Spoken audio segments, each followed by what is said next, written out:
Bueno, ¿qué vas a hacer ahora? Así la cámara sabe. Caerme. Así cae una alumna. Guarda las patas.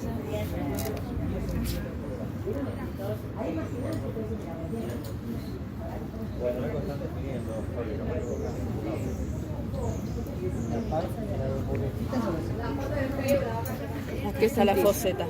¿Encontraste una foseta? Sí, del esternón. Ahí se escuchaba muy bien. ¿Y ahora qué vas a escuchar?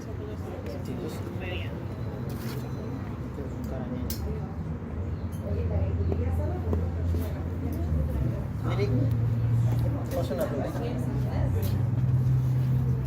Para ocultar el rumen, era la parte dorsal que hace los ruidos mecánicos, eso sí lo escuché. ¿El retículo buscabas ahí?